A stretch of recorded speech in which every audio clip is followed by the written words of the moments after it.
Thank you. Thanks, Patrick, for traveling to be with us in New York today. You've spoken at this Global Energy Summit before. It's a pleasure to have you back with us at Columbia University for our Global Energy Summit and for this milestone 10th anniversary celebration of the Center on Global Energy Policy.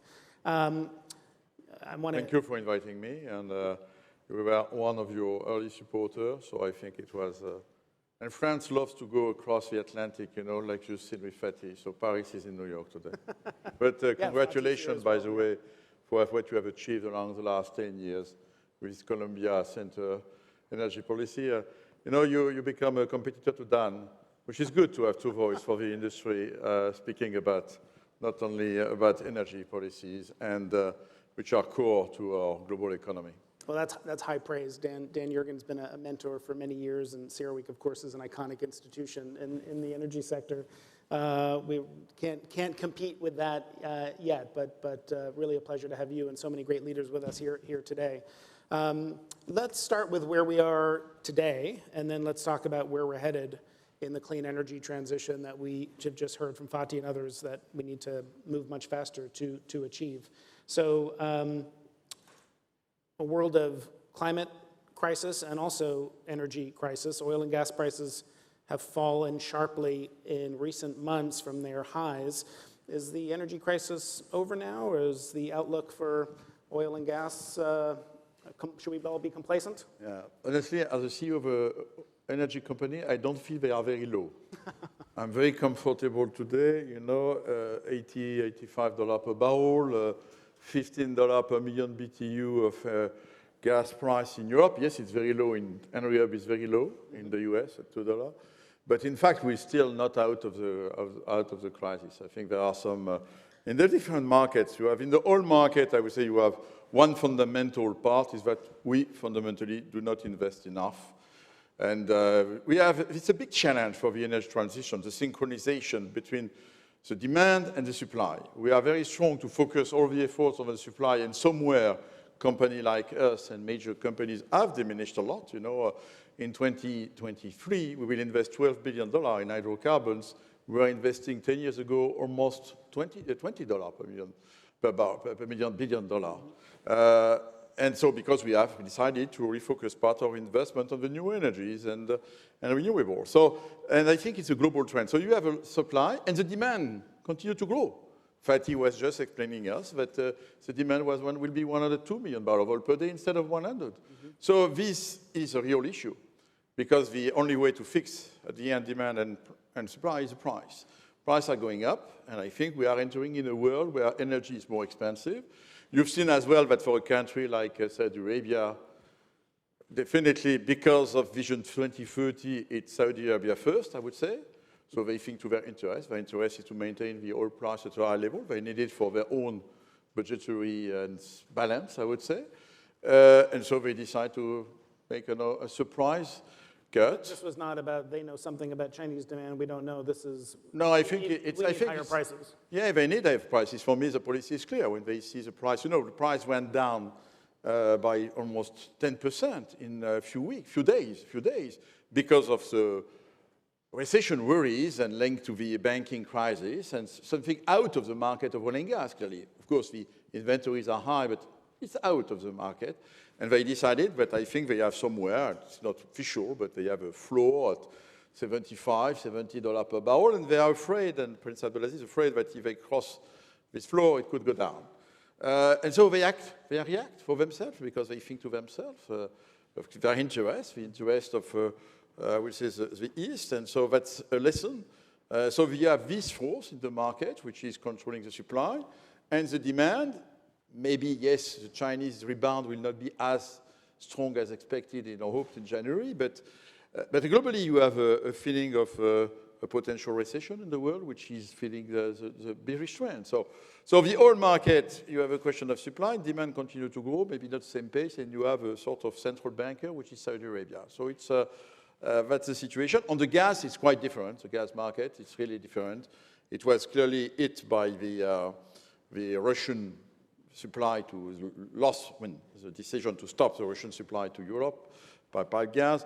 At the same time, we are in a world where increasing the LNG supply will not come before 26, 27, 28, because we didn't launch a lot of new energy plants during several years, in fact.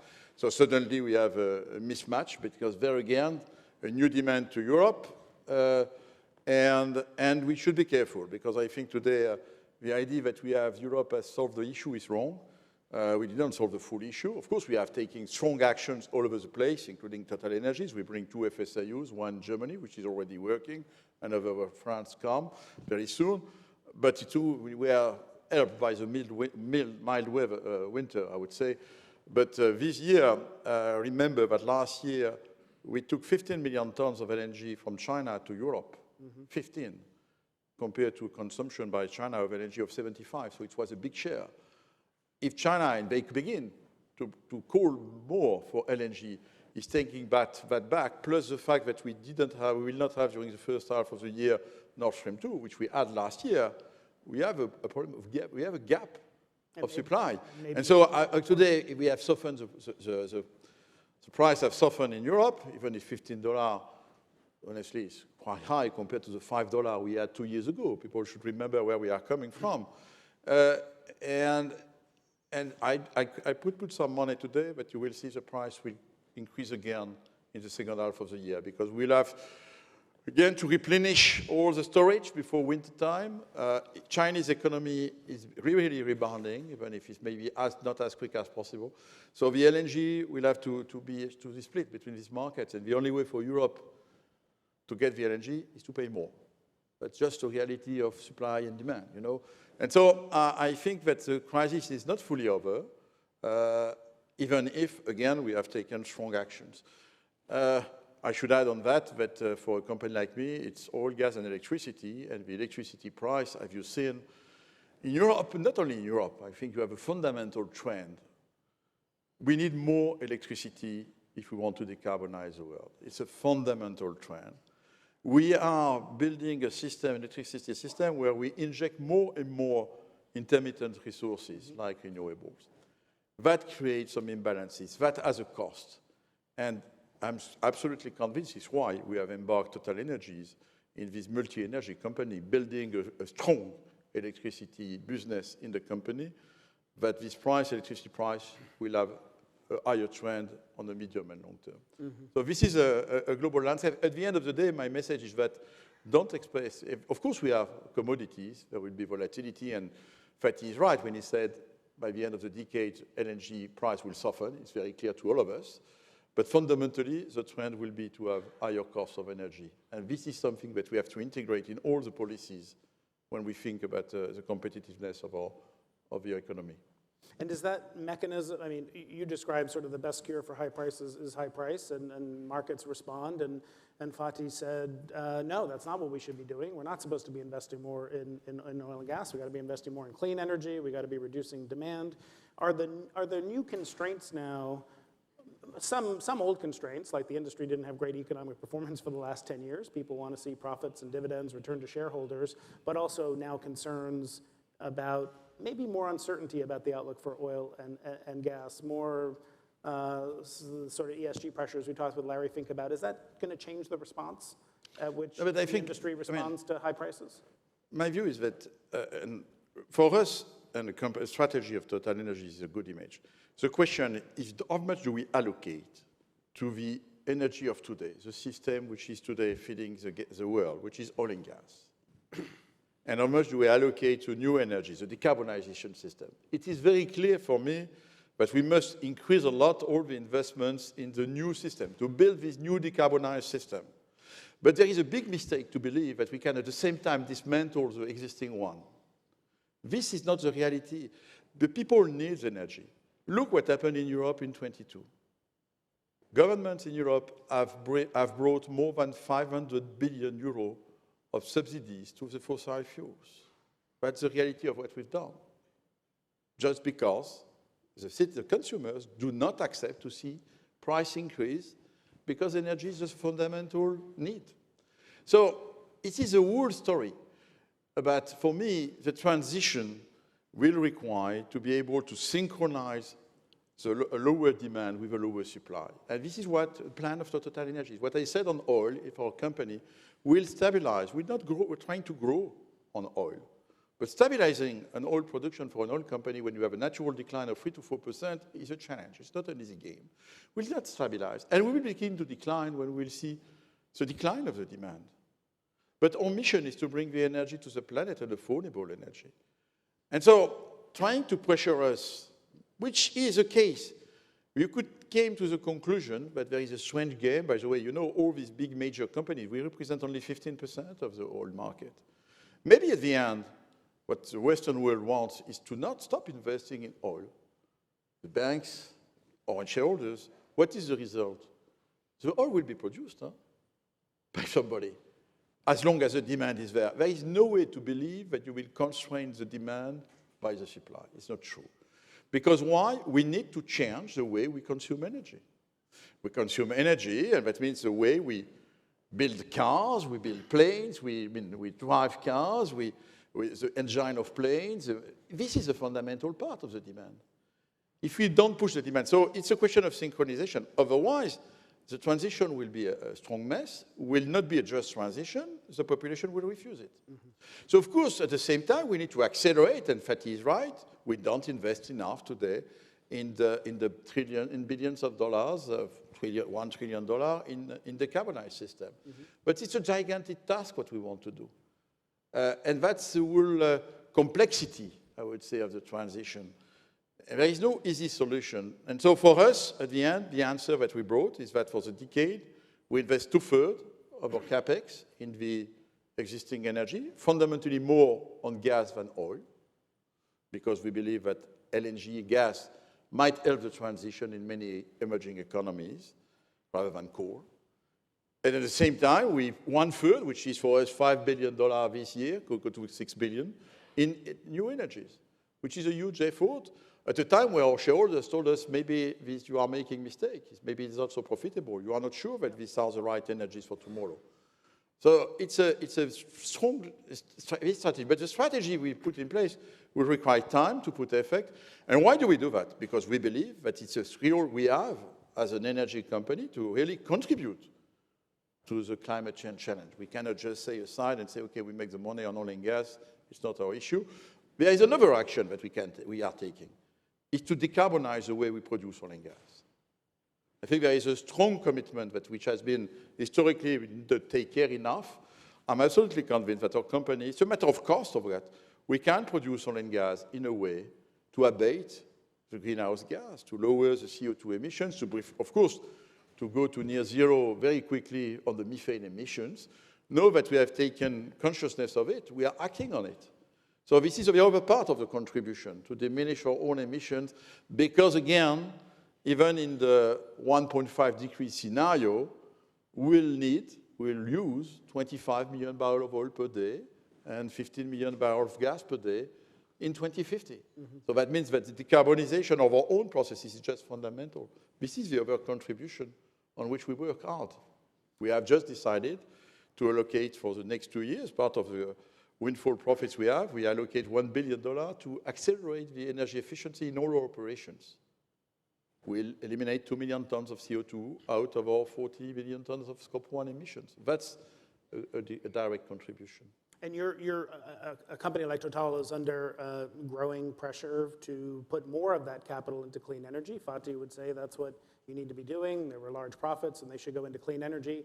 And we talked with Larry Fink, for example, about the market seems to be rewarding companies that maybe you're saying we're going to go a little slower. So when you see the returns of large European majors and what shareholders are asking for, what's it going to take for a company like Total to find it, to be able to put more capital into? My answer is very clear. You know who is the most profitable major in 2022? It's TotalEnergies, 28% of ROACE. Who are the ones who have invested the most last year for 4.5 billion in new energy. So it's compatible. I think you can be very good in your own business, legacy business, and we have to continue to deliver it and also make it. So the idea that you should oppose both is simplistic. We will publish from next April our integrated power segment business results, what we do in electricity. We have $15 billion of capital employed, and you will see that the profitability of the segment, of course, is lower than oil and gas. It's less volatile, but it's probably double-digit return. So I think this is something on which this is the difference between sometimes the short term and the longer term. We are in an energy business. We have a long-term strategy. Long-term strategy has been announced by our board 2 years ago, which is to build a multi-energy company. It has been translated in our own names, even if everybody, even you in your article, you mentioned to me Total. No, it's TotalEnergies. It's not an easy decision, not just for fun. It's because really we have decided to build a new model of a multi-energy company. It's oil, gas, electricity, and I would say the new molecules that the world will need. But you know, when you think about hydrogen, green hydrogen, it's electricity fundamentally. So when you think about the future. So that's what we built. And that requires from our shareholders to keep the long-term view. Because stop and go is the worst what we can do, you know. Energy requires a long stance. We need to invest for long. We know that we need, if I want this business to survive in my company, which is a very large company, it has to be a real business and strong business. It's a matter of allocation of our talents. And today I can tell you the talents of the company are fundamentally split today between my upstream company and my renewables and power company and the LNG company. So this is where we build the future. So yes, I listen to that. I think the disconnect between today, the US major valorization and the European ones is not about green or not green. It's not true. It's about Europe against the US. It's fundamentally the two economies are very different, and Europe is perceived by shareholders as a risk. It's also true that in Europe, I would say the consciousness and the translation of climate policies into investors is much more proactive than it is in the US, to be honest. So it's true that I'm spending more and more time here to find more shareholders in the US than in Europe. But that could reverse. You know, at the end of the day, the fund managers are looking to the profitability of the funds, and you begin to see some evolution there. So what does TotalEnergies look like in a decade or two? We've talked about carbon capture and removal today, and Vicky's here from Oxy. You talked about hydrogen. You talked about electricity. Does TotalEnergies know how to be an electricity company? What will you? No. I think the objective by 2030 is that electricity will represent 20% of the business. If we want to be, we have described in our report, the sustainability report, what should be a net zero company by 2050. It's a company where we think that the electricity part, the electrons, will be 50% of the business. So it's growing the business because, again, it's answering the supply trend. It's a company where I would say the gas will represent 25%. And then we have the new molecules, the last 25%. So, of course, we have to build step by step the different businesses. And it's achievable. We know we have benefit of very strong balance sheet, generation of a lot of cash flows. My position, by the way, is much more comfortable today to execute the strategy, which was 2 years ago, because, of course, with this type of environment, we have a strong company which is able to maneuver and to be more aggressive. You would have asked me how much I would have invested in new energies 3 years ago. I would have never answered $5 billion by 2023. But you know what we have, because we are a little slow, but when we begin we have established strong teams. We have more than 10,000 people working on this all over the place in different geographies.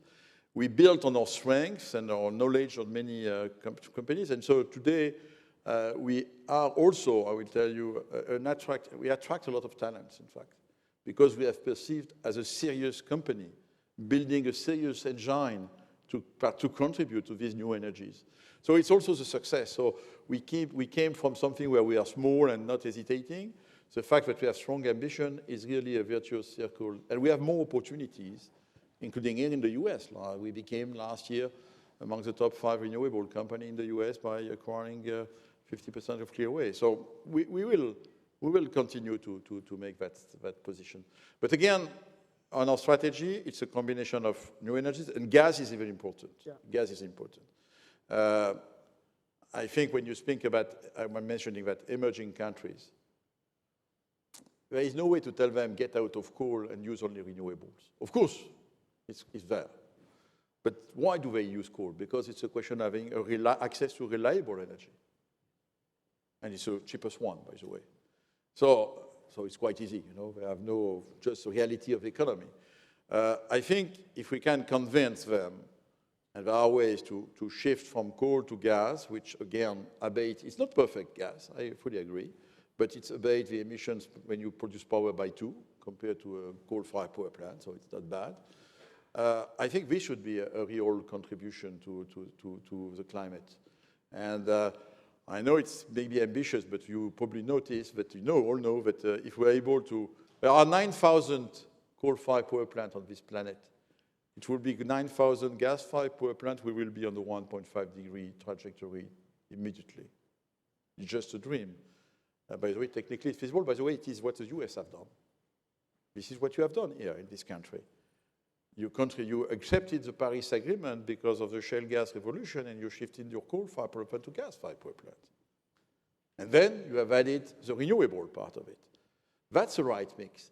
But we cannot go, I know I spent 1 hour with President Ramaphosa recently. Mm-hmm.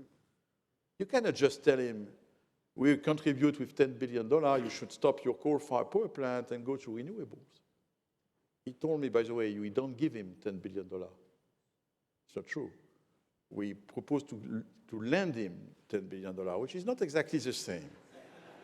He told me, you know how much I will receive as a grant? $400 million. Do you think these countries which are giving me lessons are serious? That's a real challenge, you know. There is no way to make this. The Paris Agreement was an agreement of climate and development. We need to reconcile both. The challenge is not in Europe or here. Yes, we can make more energy efficiency in the US, for sure. But the challenge is in the emerging countries. This is India, China, South Africa, Indonesia, Brazil, where we have the global challenge.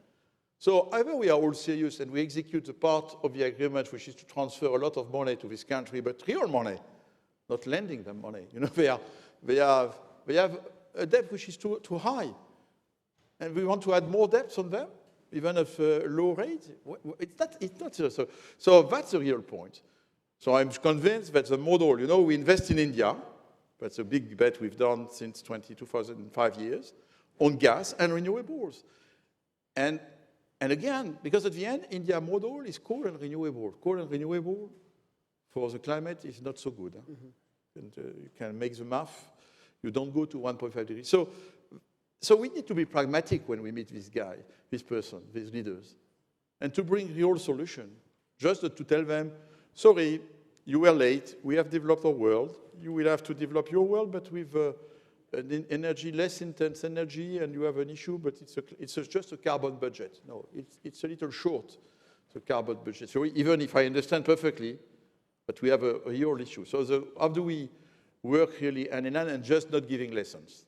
Yeah, and I can imagine some people who are on our agenda today might respond. You said a moment ago, if we replaced all the coal plants with gas plants, you're on your trajectory for 1.5. But the question is, what happens next? Because all of that infrastructure we're building today runs for 40 years. Okay, what happens next? Okay, you will put some hydrogen in it. You know, you have some ways to. If either we can begin to really act for the climate, or we continue just to say that we should do that, but we do not do it. You know, we should all agree we must act, but it's a question: what is the path? Mm-hmm. There is no way to do it overnight. You know, as some young, probably some students would love. My children would love me to do that, but we are unable to do that. So it's a question to finding a pragmatic roadmap to that.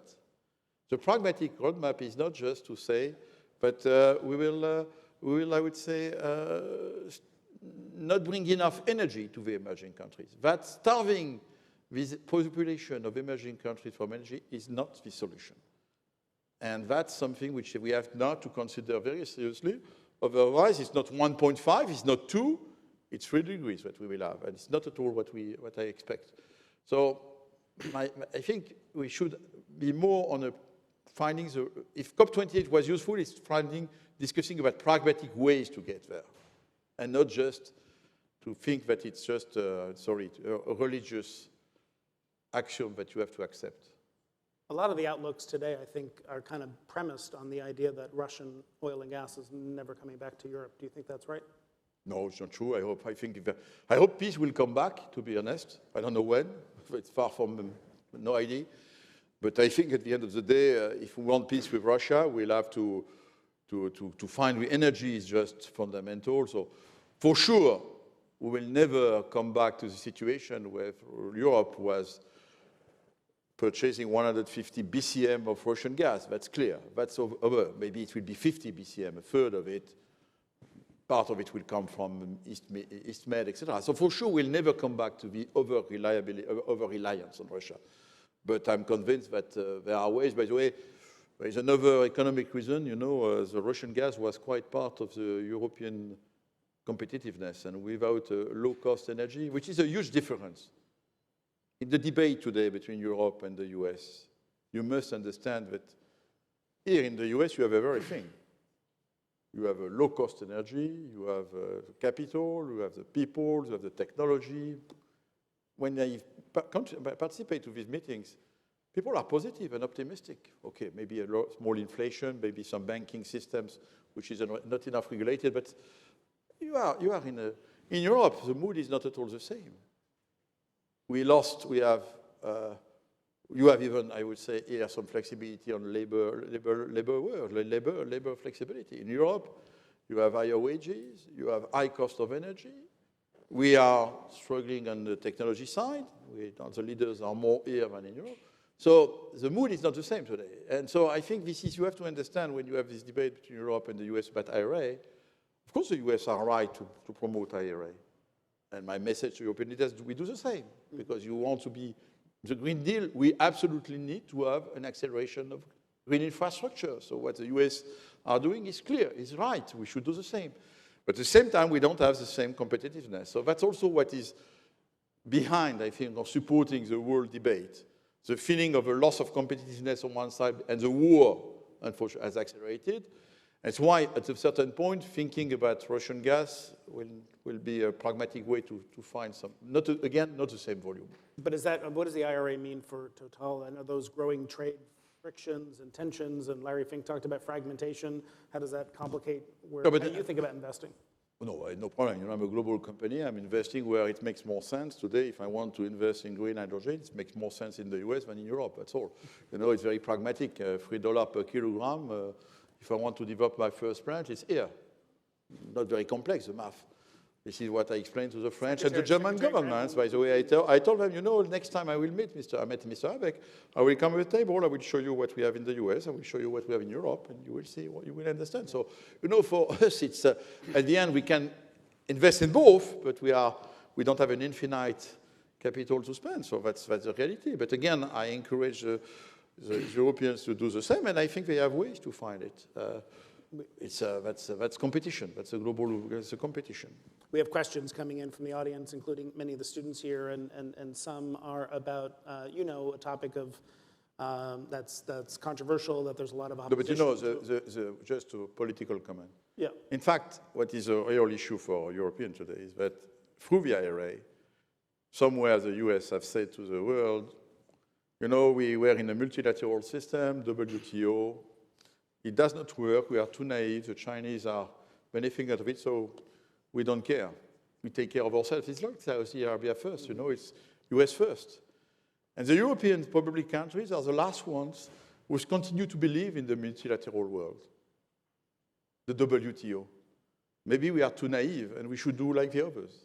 But we have a fundamental belief in the whole EU building, but it is the right way to build a peaceful world.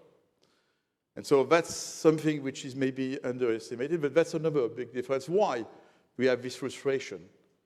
Because our countries continue to believe that the peace of the planet is going through a multilateral world that we try to build. And it's not at all the trend that we observe, neither from Russia, of course, from China, from the US, from the Middle East. So maybe we are the last ones to believe in that. And that's why we have this big political debate. I was just saying there are a couple of questions about your pipeline projects in East Africa and the impacts they will have on local communities and on those countries. You know, those are things that many in the environmental community are concerned about and have been actively protesting around. I can tell you that we take care of the local community, as always, in TotalEnergies. I invite you to come. Some people become to come and visit. There are some interesting reports by third parties, not by us because they already believe us. The fact is that you can always find when you have a project, one of some few persons which are not happy the way they are relocated. But we are doing that in the best standards that are possible. And I invite everybody to come to visit our Uganda operations, our Mozambique operations. And if you look at it with your own eyes, you will understand why I'm just stating that I have fully confident in the teams of TotalEnergies and in our values. And, you know, we are the major company. We don't have any oil and gas in France. We have been obliged to build that giant company, which will have 100 years next year. It's our anniversary next year. With being able to work, to extract oil and gas with many communities in Africa, in the Middle East, everywhere in the world. So it's partly in the DNA. And so I think behind this debate, the communities are used because there is a more fundamental debate, which is, can we continue to develop new oil greenfield or not, which was, by the way. Our belief is as long as we don't see the demand going down, yes, because we need to fight against the natural decline of oil fields.